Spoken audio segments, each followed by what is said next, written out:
Okay, so again, the reason why we're discussing transplantation immunology because transplantation is very important, particularly for the graft. Okay, so graft is important, and this one is actually life-saving, especially if a person needs a certain organ, such as kidneys or liver, so he needs to find a donor. However, since not everyone has twins, most of the time we have to resort to what you call an allograft. So for this particular meeting, we will be discussing different types of graft and what are the immunological mechanisms behind every graft transplantation or every transplantation. And um, another important topic would be, of course, aside from histocompatibility system, we will also be discussing mechanism of graft rejection and graft versus host disease. So included also are the immunosuppressive drugs, the laboratory methods to HLA antigens and to identify HLA antibodies, and what are the molecular methods being done in the laboratory to determine the alleles of the HLA. Okay, so let's review first major histocompatibility complex. I think everyone is already familiar with the major histocompatibility complex because this was discussed during our prelims. So, major histocompatibility complex is made up of closely linked genes, and all of them are actually encoded in chromosome number 6. Now, they are highly polymorphic and can induce a very strong graft rejection. Now, if you remember, there are two major classes of proteins in major histocompatibility complex. Class 1 is found is expressed on all nucleated cells of our body. So all nucleated cells of our body are expected to have class 1. So this includes your HLA-A, B, and C. Okay, so these are being expressed on all nucleated cells, and of course, class 1 is actually being seen by CD8 or the cytotoxic T cells. I hope you can still remember that, no? And then class 2 proteins, HLA-D, and these are subcategorized as DR, DQ, and DP, and they are expressed on antigen presenting cells, and this can be seen by CD4. Okay, so actually we have the third class, but these are mainly made up of components of complements. So other systems involving graft rejections include the minor histocompatibility antigens, the MYC antigens, ABO blood group antigens, and the KIRs. But for today's discussion, we will be focusing on the major histocompatibility complex, or in in in in discussing the immunologic mechanisms of graft rejection. So this is an example of the principle of haplotypes. So when you say haplotypes, okay, so half of our genes come from our father and half of the set comes from our mother. So that's what we meant by haplotypes, no? So if this is our father, so this is the father. So the the genes include A1, CW7, B8, and DR3, DQ2. So he got it from his father, and then the other set came actually from his mother. The same from your mother, no? This particular came from her father, and this one came from her mother. Now, as they produce offspring of their own, um, their offspring would also be inheriting the sets of genes that they have. So that's the reason why HLA is very important. HLA can be utilized for paternity testing. Last time we discussed about autoimmune disease, and we also say that there is also a disease association,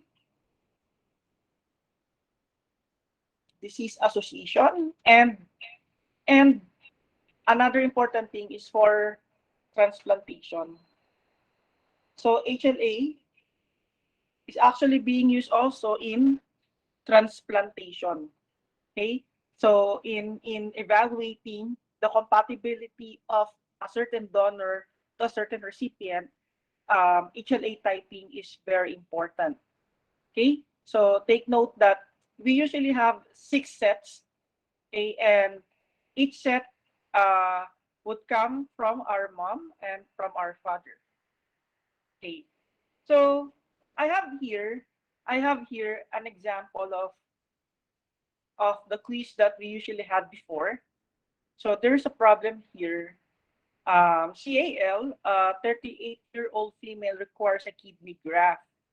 So her HLA genotype is A4, E8, B1, B8, C4, and C1. For each locus, the material allele is listed first. Oh, maternal. Sorry, this is not material. This is maternal. And the paternal allele is second. Okay, so several potential donors are available. So let me correct myself here. So the first one is the maternal allele, and the second one is the paternal allele. Okay. So anyway, going back to the problem, several potential donors are available. So these are all donors. The choices that you have here, these are the potential donors. Okay, which of the following donor would be the best choice? So what would be the definition of our best choice? Okay, the best choice would be the allele that would have the number of least number of incompatibility.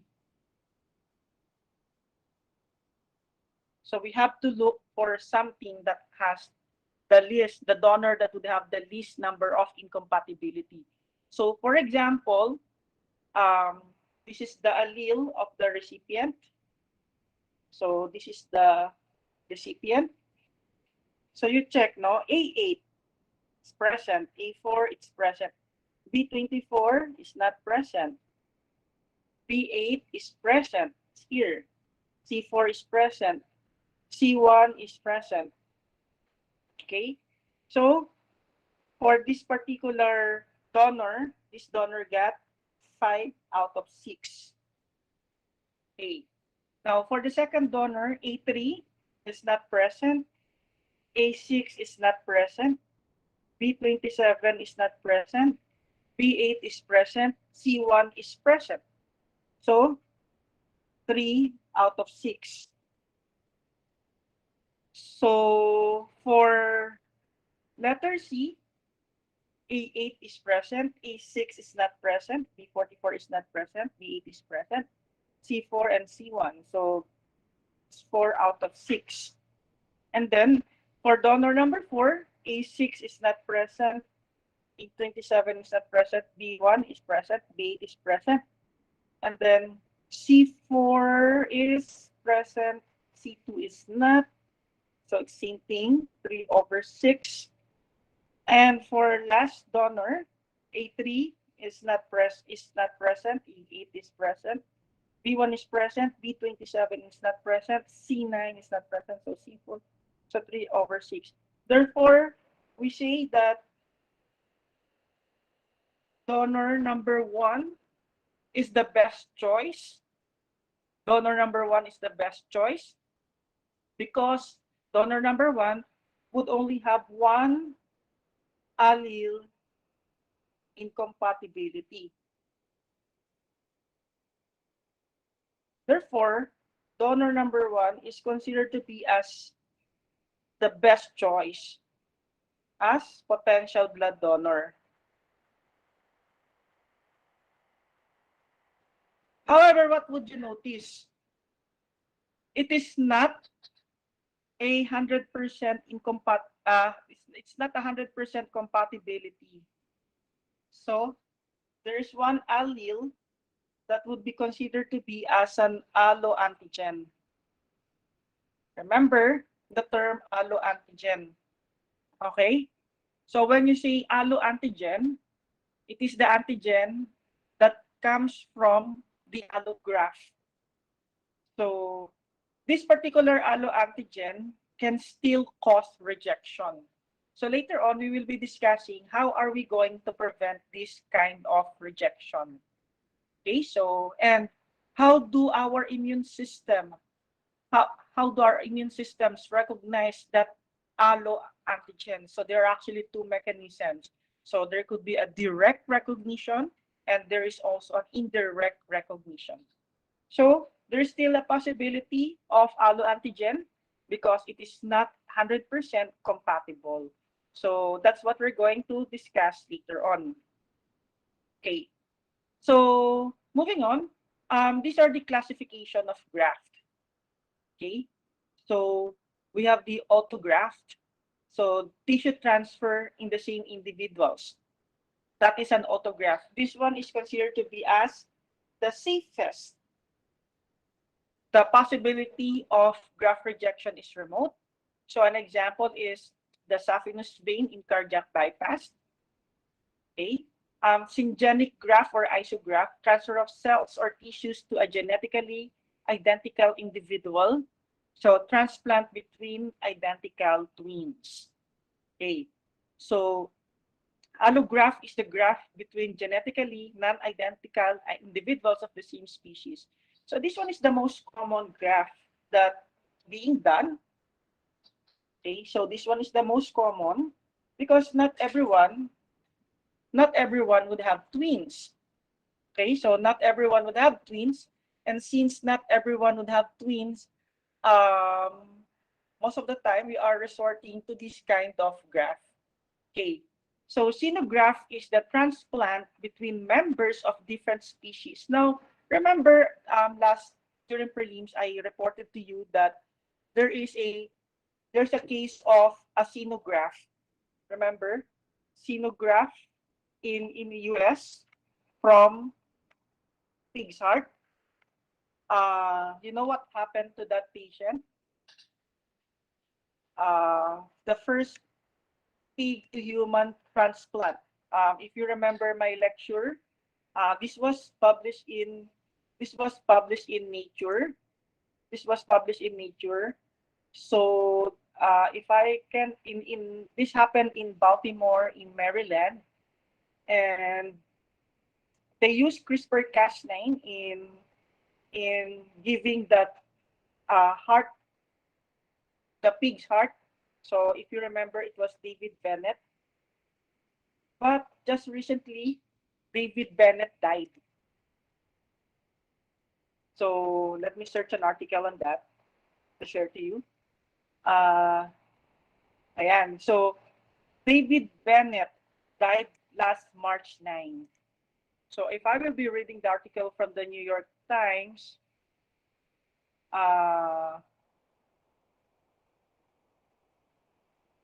the reason why he died,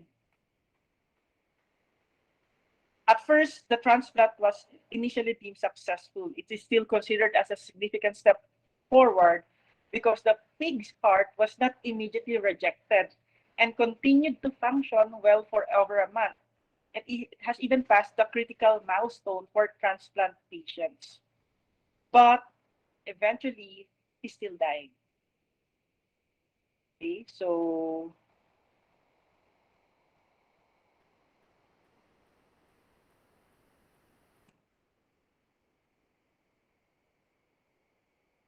but however, according to the spokeswoman of the hospital, there was no obvious cause identified at the time of his death. So they haven't even attributed the death to the xenograft rejection. But nonetheless, there was this case. There was this case of xenograft rejection, xenograft, and it happened to David Bennett. Okay, so let's discuss them one by one. No, autograft. The term auto is means self. Okay, so if you're familiar with self-love, I think autograph is actually one of them. So because self tissue is transferred from one body site to another. So what does it mean? It is for the same body. So antigen present in autograph is the same as is same as that present in body. So immune our immune system would recognize that particular tissue as self-antigen. Since it is self, then this one is very important characteristic. No, this one is the most important. Means that no immune response is elicited. So autograft survive throughout life. So an example of this one is, sorry, an example of this one is when you transfer healthy skin to burnt area, or use of healthy blood vessels to replace blocked coronary arteries, or plastic surgery of the skin. Okay, so that's the autograft. Isograft is otherwise known as the skin graft. So it's the same thing. Okay, so when tissue is transferred between genetically identical individuals of the same species, we call it the skin graft or the isograft. So in isograft, histocompatibility antigens are identical. Therefore, the graft survives and not rejected. So it usually happens, and it always happens, okay, between two twins, okay, because you have a genetically identical histocompatibility complex. So there's graft rejection. However, like what I said, not everyone would have twins. Therefore, majority of people will resort to the allograft. Okay, so when you say allograft, tissue is transferred between two genetically different members of the same species. So that's the reason why it is called intra-species transplantation. In allograft, histocompatibility antigens are dissimilar. Hence, immune response is elicited and graft is rejected. Okay, so it's not 100% compatibility. So in human, graft is transferred from one individual to another. So for example, kidney transplant, liver transplant. So these are all examples of allograft. Even bone marrow transplant is an example of allograft. And then xenograft. Okay, tissue is transferred between two different species. So that's the reason why it's called interspecies transplant. So graft, human transferred to animal. So in xenograft, histocompatibility complex antigens are so different that the graft is more vigorously rejected. Okay, so like what happened to David Bennett, who received pig's heart. So eventually, at first they thought it was successful, but eventually that particular person died as well. He was just 57 years old. Okay, now like what I told you, there's a chance that uh, there's a chance that your autoantigen would be recognized by your immune system. And there are actually two types of recognition. So the first one is called direct recognition, and then the other one is called indirect recognition. Okay. So now let's remember first the fact, no? Most human transplant most human transplants are allograft. Remember, I told you a while ago in our case study, you have 5/6. So, meaning to say, that particular 1/6 is considered to be as an allo antigen. So, the recipient immune system would recognize foreign HLA proteins on graft cells by two mechanisms. So the first one is called direct, and the second one is called indirect recognitions. So direct recognitions would involve cytotoxic T cells from recipients. Okay, so meaning to say, cytotoxic T cells from the recipient, and will bind directly to foreign HLA antigen on cells on the allograft, and this will release cytotoxic factors. So, meaning to say, it is the recipient cells that will actually destroy the donor's organ. Okay. Now, on the other hand, when you say indirect, this will also include the antigen-presenting cells present in the host. So the antigen-presenting cells present in the host will present it as the foreign MHC antigen and graft cells to the recipient T helper cells. Okay, so meaning to say, there would still be graft rejection at the end of it all. So there are many effector mechanisms. Okay, there are many effector mechanisms. So what are the effectors? During graft rejection, one possible effector is direct cytotoxicity. What does it mean? Meaning to say, there would be a release of cytotoxic factors or different cytokines, and these particular cytokines will destroy the organs, the newly transplanted organs. Now, the second effector mechanism is called the delayed type hypersensitivity. Okay, so delayed type hypersensitivity, and the third effector mechanism is the ADCC, the antibody-mediated dependent cytotoxicity. Okay, so these are the possible effector mechanisms that could possibly happen during graft rejection. So to illustrate it further,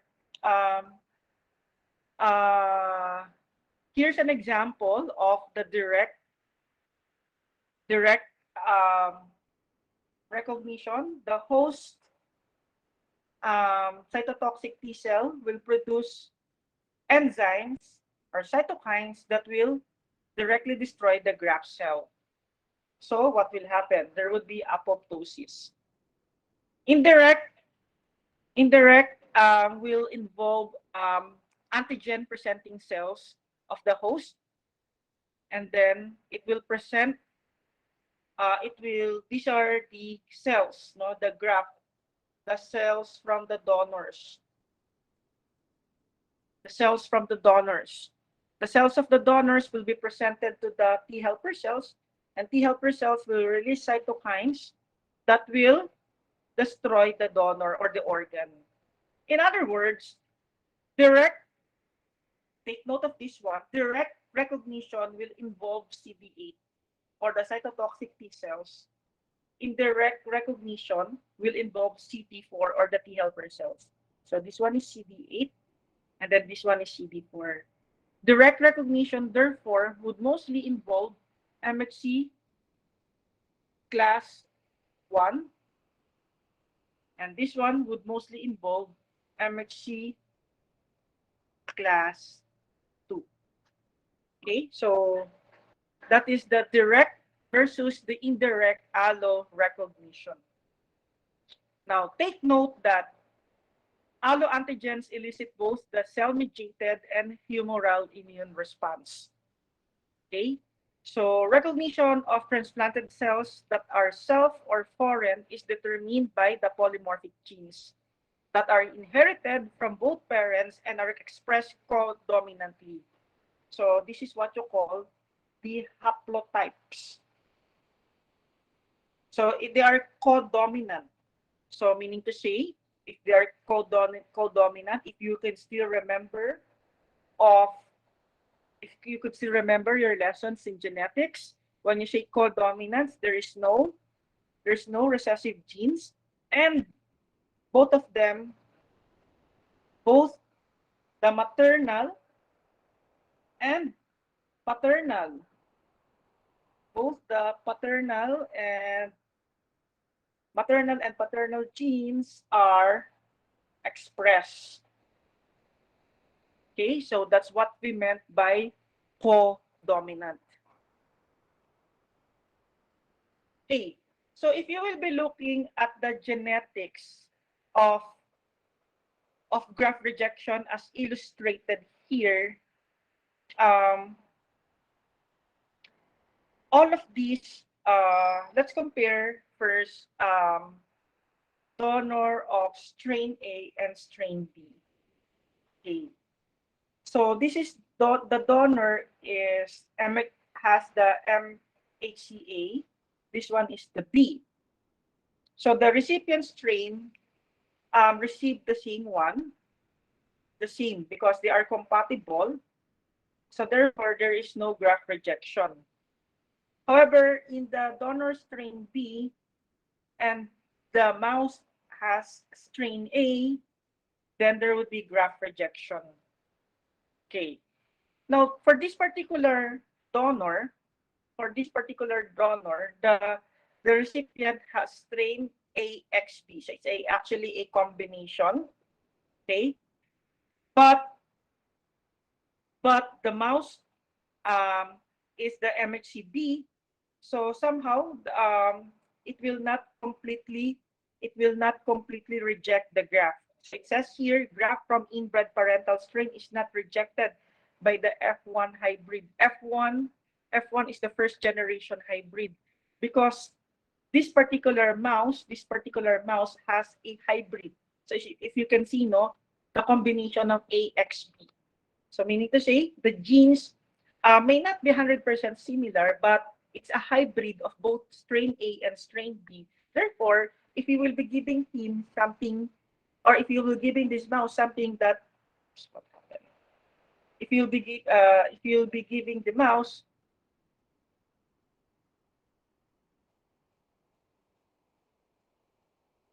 something that has a similar genes from that one, since it is a hybrid, then graft rejection did happen.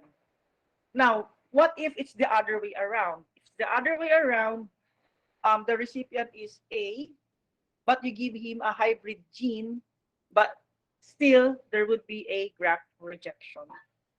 Okay, so that's the experimental thing that they did during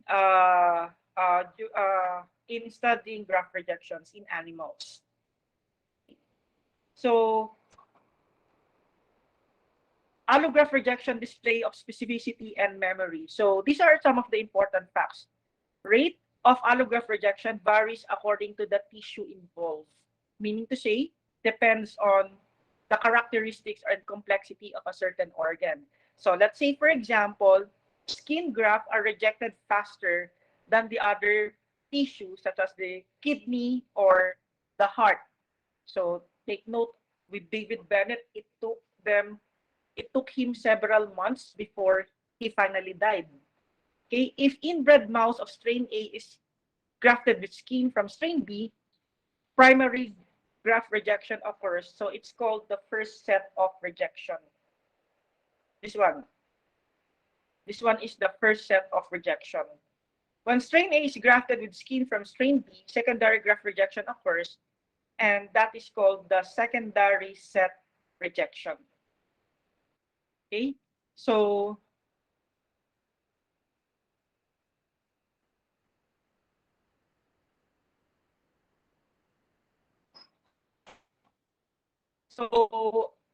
it only shows here that among the different organs that will be grafted, it is the skin that would have a faster rejection rate as compared to other organ. Okay, so shown here is an example. Letter A is an example of autograft acceptance. Okay, grafted epidermis. So what happens here? So this particular part of the skin came from the same person. So if you graft it from the same person, so you can see that there would be vascularization, meaning to say there would be angiogenesis, that is the formation of the blood vessel, and then healing, and then resolution. However, if you graft it from a different donor that is not compatible, what will happen is that there would be revascularization, same process, but there would be cellular infiltration. So cells of the immune system will infiltrate this particular part of the skin, and then eventually there would be damage of the blood vessel. Okay. In the secondary set of rejection, that's also a grafted epidermidis. So aside from cellular infiltration, after day 5 and 6, this one is much faster. There would now be thrombosis and necrosis. So the second set rejection is actually much faster as compared to the first set of the rejection. So again, to reiterate what I told you before, in direct recognition of alloantigen, host T cells recognize intact allo-MHC molecules on the surface of the donor cells. So host T cells will see allo-MHC molecules plus allopeptide as being equivalent in shape, um, to self-MHC, to foreign peptide, and hence recognize the donor tissue as foreign. So direct recognition of alloantigen is considered to be as the dominant pathway. So what we should remember about direct recognition? So this would involve cytotoxic T cells. This involves also CD8. Okay, so what was recognized? Okay, so the one that would recognize is the allo-MHC molecules plus allopeptides. So the allopeptides, these are the allo proteins from incompatible donor. Okay, so that will be considered as foreign. So I think I was able to show you this photograph a while ago, but a different artist perspective. Okay, in the indirect recognition, there's a need for antigen-presenting cells, such as macrophages. Okay, so basically, donors' MHC molecules is handled like any other foreign antigen. So again, so the macrophage will present the cells coming from the donors to T helper cells, and then T helper cells will now start to produce cytokines and other and other um, and other process that will actually cause the destruction of the donor cells. So donor APC migrate to regional lymph nodes and are recognized by the recipient T cells. Okay, so alloreactive T cells in the recipient may be activated. They migrate into graft and eventually will cause graft rejection. Okay. So I think I have already discussed to you the 3 effectors of the mechanisms of graft rejection. So if you could recall, we talk about the hypersensitivity. We also even talk about the ADCC. I'm sorry.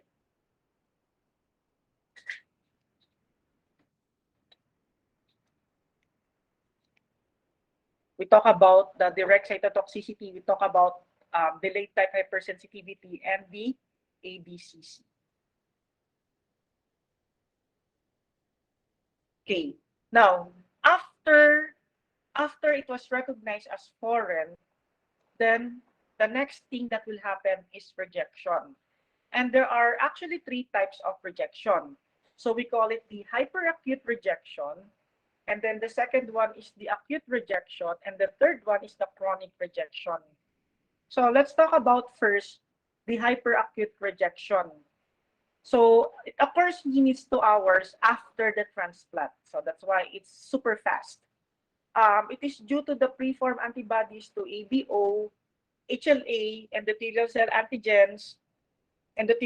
antigens that binds to the vascular, that will bind to the vascular endothelium. Okay, and there would be active complement and clotting factors. Okay, so that is very fast, minutes to hours. Accelerated occurs several days after the transplant, and the mechanisms should be the same as the hyperacute. Now, that is the reason why if you're going to look for the donor, the first requirement is that it must have the same ABO blood type. Okay, so it must have the same ABO blood type. Now, the acute rejection occurs days to months after the transplant. So it is due to the cytokine productions by the T helper cells, primarily because the T helper cells induces the DTH cells, delayed type hypersensitivity, CD8 T cells, mediated cytotoxicity, and then eventually antibodies binds to complement and will induce inflammation. Okay, so that is the acute graft rejection. And then the chronic graft rejection happens within a year or more after the transplant. So it is due to the DTH or delayed type hypersensitivity cells. So these are the different forms of rejection. Maybe if you remember David Bennett, the one who received the pig's heart, so his kind of rejection, if he died from rejection, that can be classified as the acute rejection. Okay, so let's discuss them in detail. So in hyperacute rejection, it occurs minute to hours, and because vascularization is rapidly destroyed. It occurs because the recipient has pre-existing antibodies in circulation against the graft. So these particular pre-existing antibodies could be induced by prior blood transfusion, multiple pregnancy, prior transplantation, or xenograft. So antibodies are existing even before the actual transplant. Okay, so antibodies bind with the donor's endothelial cells. What are endothelial cells? Endothelial cells are linings of the blood vessels.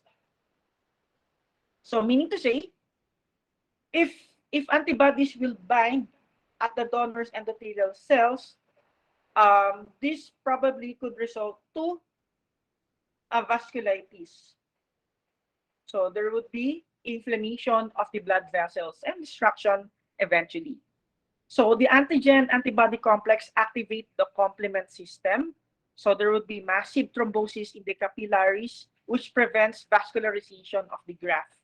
So the kidneys is mostly susceptible to hyperacute rejection because glomerulus are actually made up of small capillaries. Okay, and these are very vulnerable to hyperacute rejection. So as you can see, the preformed antibodies will bind at the endothelial cells. So endothelial cells are lining of the blood vessels. So eventually complement will be activated. So once complement is activated, there is now what? Immune complex. And then neutrophil will try to attack the immune complex.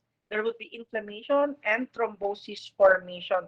If you can still remember our type 3 if you can still remember our discussion in hypersensitivity reaction, this particular scenario is actually very similar to the type 3. Type 3, type 3 because of the presence of the immune complex. Or it could be type 2 because the antigen is the effector cell itself. and then complement eventually destroys the lining of the blood vessels. Acute rejection would involve vascular and parenchymal injury mediated by T cells and antibodies that usually begin after first week of transplantation if there is no immunosuppressant therapy. So later on, we will be discussing about the immunosuppressive drugs.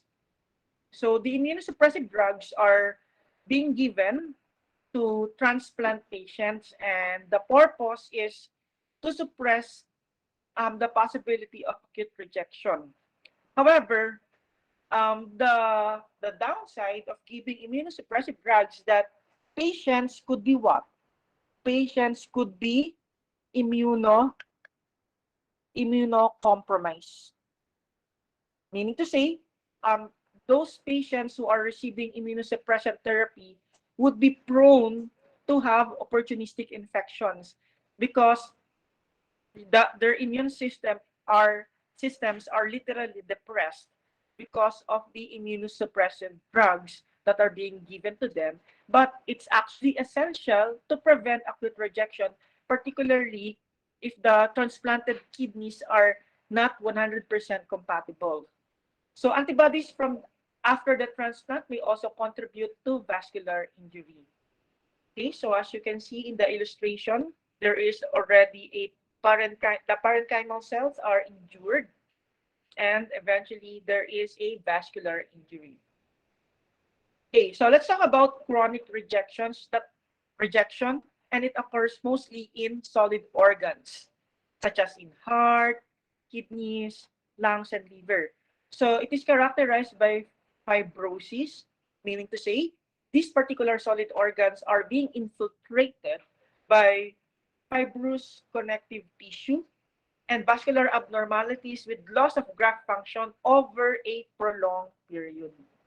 Okay, so vascular abnormalities are something that you do not want to happen to your organ because once there is a disruptive blood flow in that particular organ, this could actually happen to skin.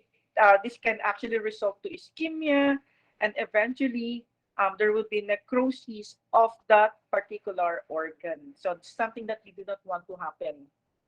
So fibrous connective tissue results to atherosclerosis. So meaning to say, because it is made up of fibrous connective tissue, okay, um, this particular blood vessel will harden. Okay, then cells will proliferate because it will attract the cells of immune system, and then there will be occlusion. Occlusion results into the stasis of blood flow. So if blood flow is not normal, oxygenation to cells of that particular organ will also be affected, and ischemia and necrosis will eventually take place. Okay, so let's talk about the graft versus host disease. The graft versus host disease is actually different from the rejection. Um, if you remember the Trojan War, wherein a Trojan horse was actually gifted to the enemy, and they didn't know that inside the Trojan horse there are different soldiers that eventually attack the city while they are inside because they cannot penetrate the city because of the boundary, because of the high gates. So they gifted that city with the Trojan horse, not knowing that amidst their merriment, amidst their merrymaking, and then all of them got drunk, and eventually soldiers out of the Trojan horse attacked them. So it's the same thing with the organs that will be given to us, especially if this organ would come from incompatible blood donor.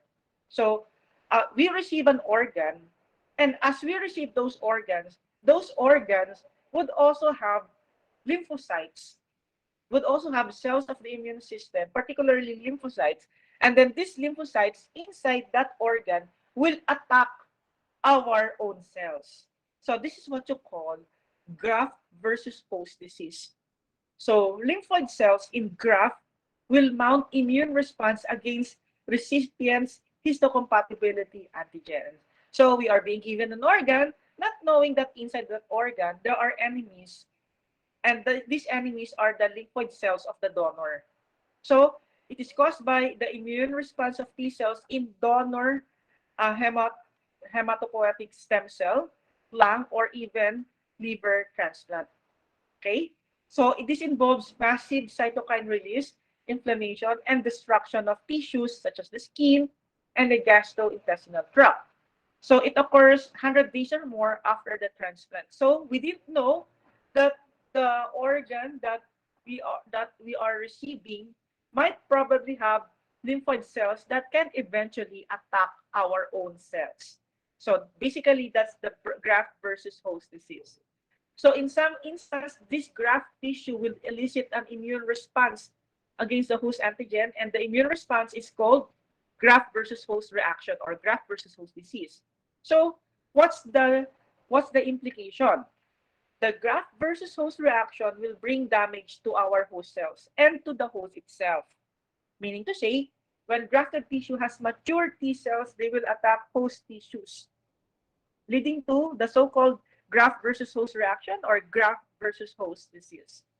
So, what are the mechanisms?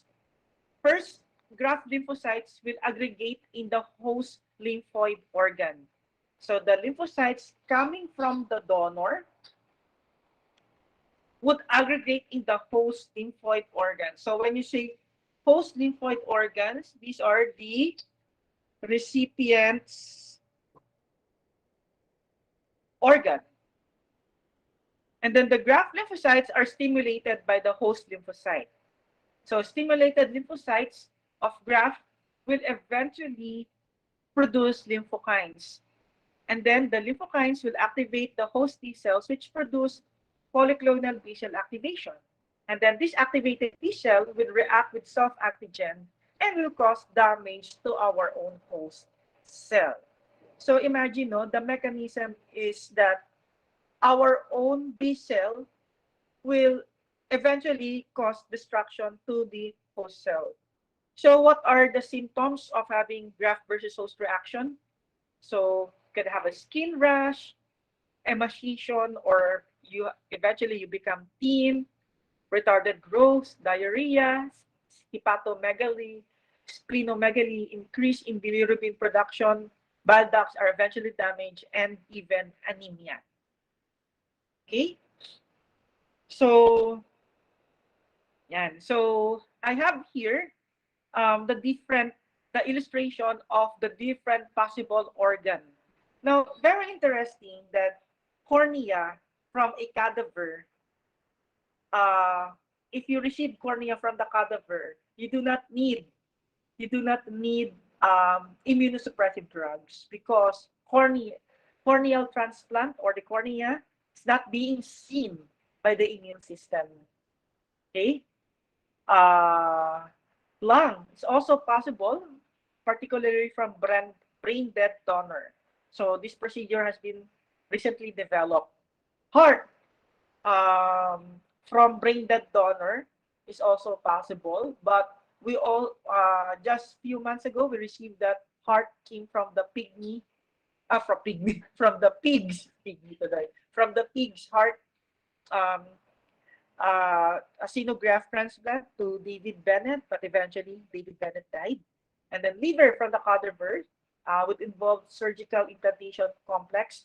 So this one is resistant to hyperacute rejection, but there is a risk of graft versus host disease.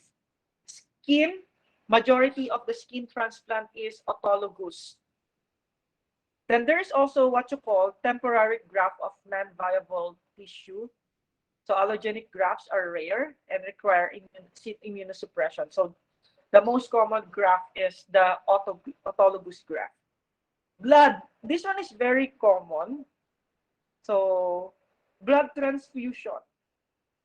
but it requires that you have to be ABO and RH compatible. So complications are extremely rare. So that's why it's the most common type of graft.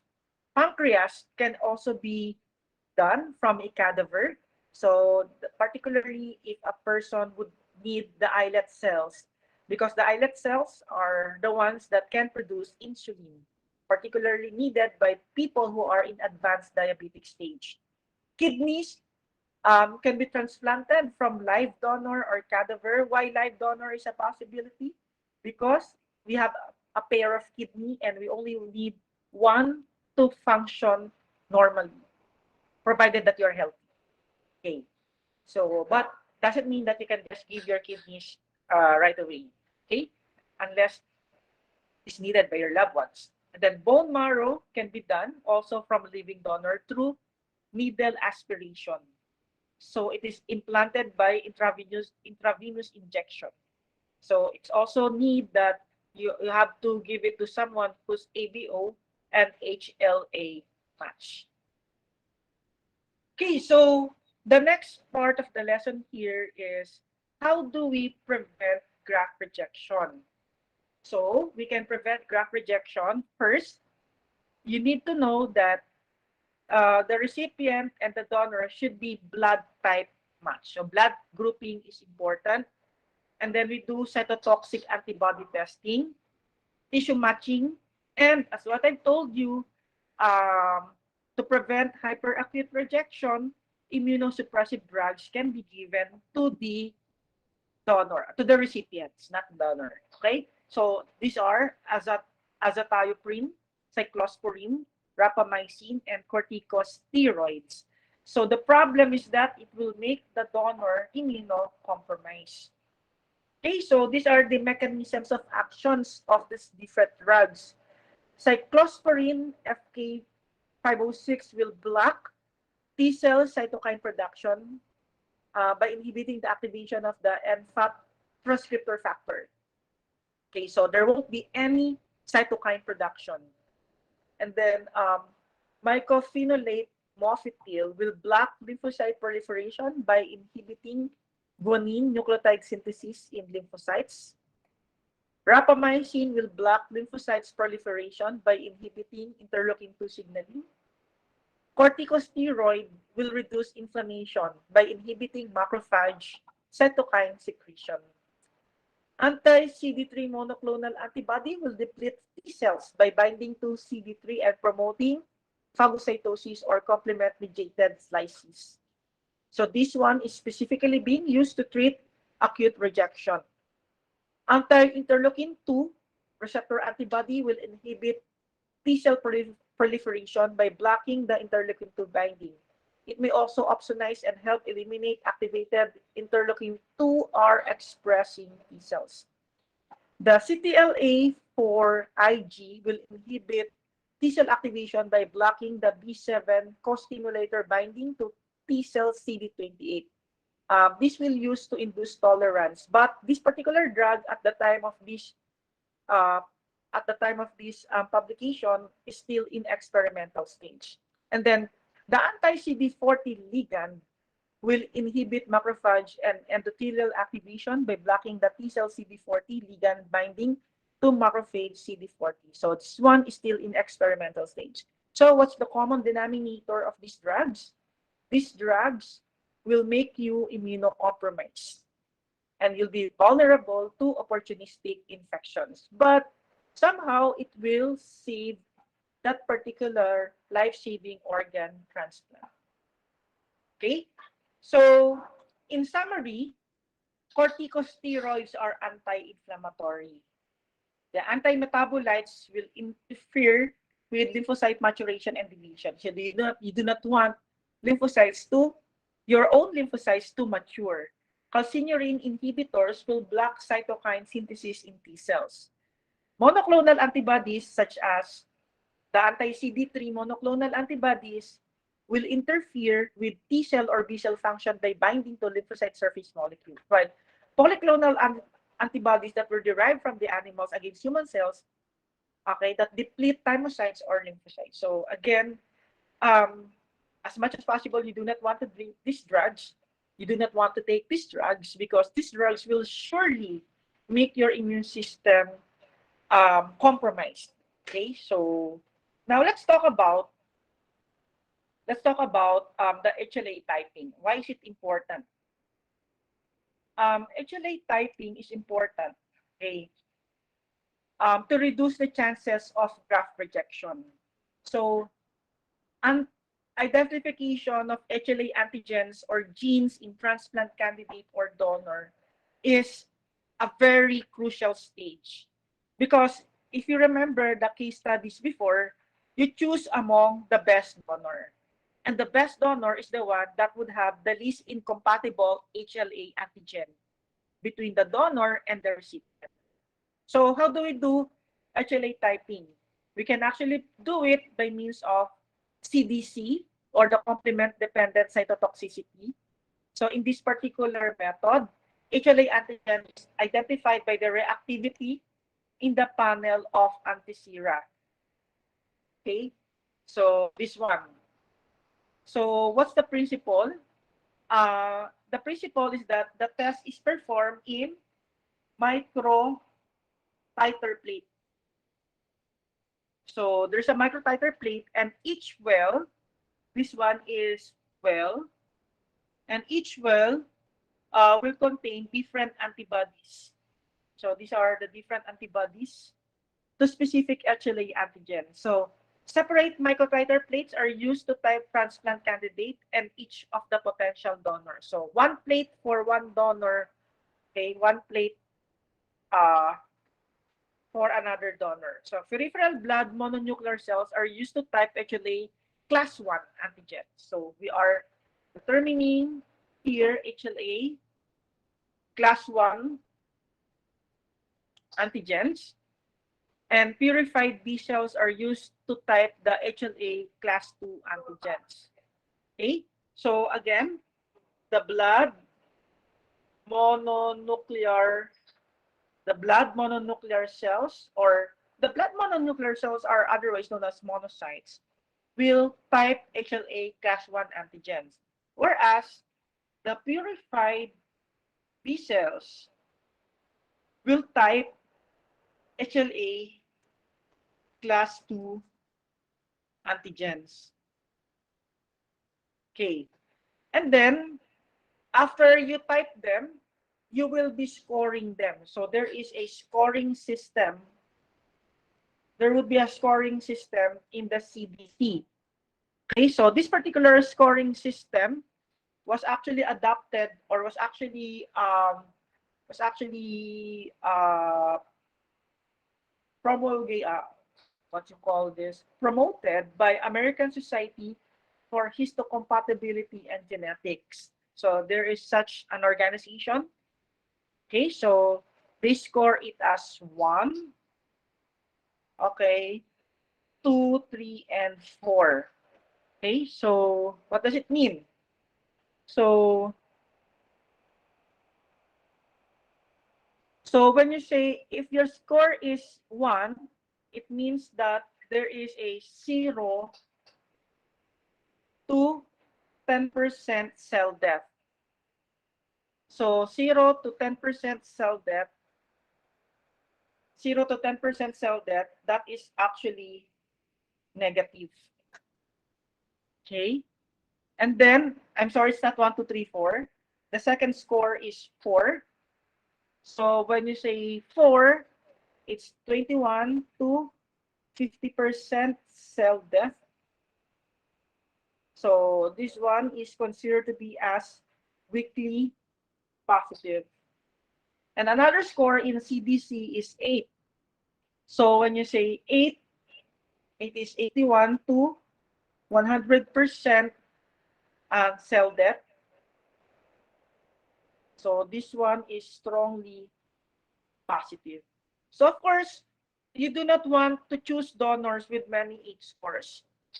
So if there are more 8 scores, means that majority of the cell, okay, majority of the donor cells have actually died because of the recipient's immune system. And you do not want to transplant donor's organ if the score is 8. Okay, so that is CDC. So CDC is dependent cytotoxicity. And why it's called complement-dependent cytotoxicity? Because of the participation of the complement system. So as you can see, this is the immune complex. So this is your complement, this is your antibody, and this is your antigen. Okay, so if the complement, antibody, and antigen facilitates the destruction of cells, so we call it CDC, complement-dependent cytotoxicity. Okay, so that's one way of doing HLA typing. Another way of doing HLA typing is through HLA genotyping. So HLA genotyping is the molecular methods used to identify HLA alleles. Okay, so in the molecular methods in identifying HLA alleles,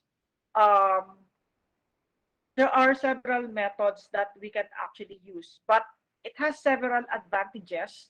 It has higher resolution, okay, the reagent quality and high throughput, which make if the procedure would have high throughput, then if the procedure would have a high throughput, this will make the procedure actually more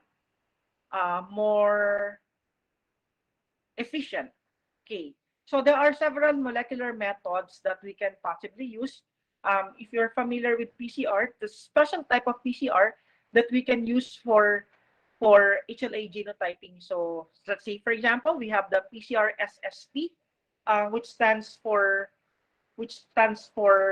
sequence specific, okay, sequence specific polymerase chain reaction. And then we have the SSOP. It also stands for sequence specific, but the letter O here stands for oligonucleotide, okay, probe hybridization.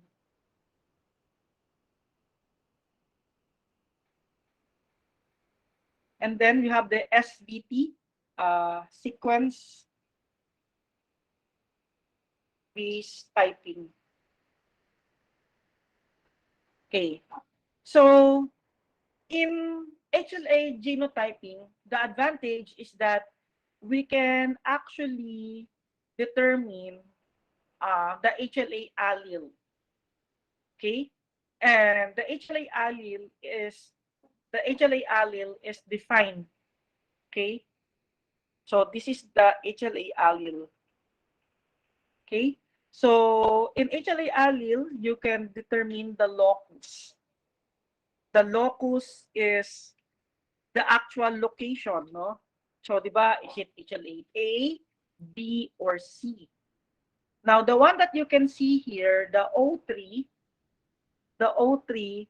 that represents the allele group, okay? The allele group within the locus. So, it's type A, but what particular group of type A? So, that is HLA O3, okay? And then, so 3 is the allele number, okay? And then, it will now be followed by the variations in coding and non-coding regions. So for example, synonymous variations, that is the variation in the coding region. And then we also have the non-coding gene regions. So synonymous region is O1. This O1 here is the allele number, and this one is the synonymous variation. That's the coding region. And then non-coding variation is 02. And the letter N here represent null allele, which is not expressed on the surface. So pag meron kayo nakitang N, this means null, and null means that it is not expressed in the cell surface. So genotyping will make it highly specific, highly specific.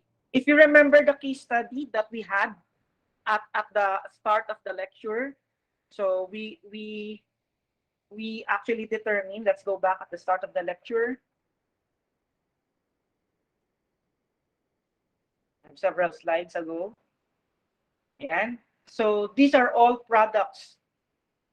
Okay, these are all products of genotyping. Okay, so in genotyping, this highly specific, and we can determine more efficiently because of the high throughput which particular donor would be the best for the recipient. Okay, so that is the HLA genotyping, which is actually much better as compared to CDC, but it would require more technical competency. Let's say, for example, this one is the PCR SSP. So the principle of PCR SSP is that only primers that bind perfectly to the target gene will be able to amplify the gene. So meaning to say, if there is amplification, it means that that particular gene is indeed compatible, because only primer pairs that bind perfectly to the target gene will be able to amplify the gene. And then the second one is the SSOP. SSOP stands for polymerase chain reaction with sequence-specific oligonucleotide probe hybridization. So again, there is a probe hybridization. Okay, so what's the principle of PCR SSOP? So here, the patient's DNA is amplified by PCR. So we need PCR first, no? What is the purpose of PCR? So that we'll be able to amplify the patient's DNA. And then after you have amplified the patient's PCR, okay, you incubate that particular um, amplified DNA on a membrane containing a panel of DNA probes. So each of the probe here would look like this. So if we're going to enlarge this one, it will look like this. So this is a probe, and then this is the amplicon. What do you mean by amplicon? When you say amplicon, this refers to the patient's amplified DNA. This is your patient's amplified DNA. So what's between this? This is, for example, probe 1, and this is probe number 2. Okay. Only the probe containing the complementary sequence to the HLA allele will hybridize and produce a detection signal. So, for example, this probe is complementary to the HLA allele. So, this is the only one that will produce signal.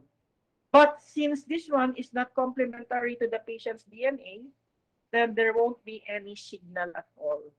So, ibig sabihin, ito lang yung compatible, not this one, because doesn't have any signal, and the amplicon or the patient's DNA were not able to hybridize with the probe. Okay, so that's the principle of PCR SSOP. Okay, and then we can also do HLA antibody screening and identification.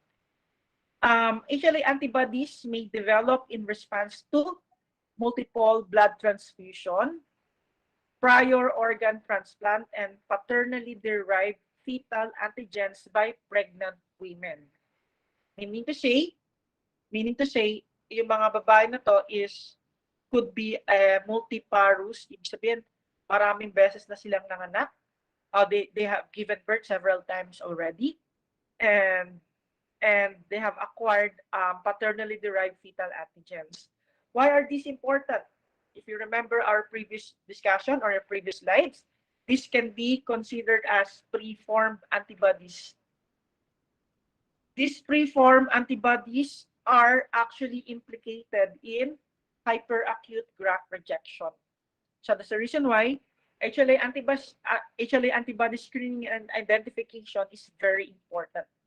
So with HLA antigens, donor with HLA antigens that can react with antibodies in a transplant candidate should be eliminated from consideration.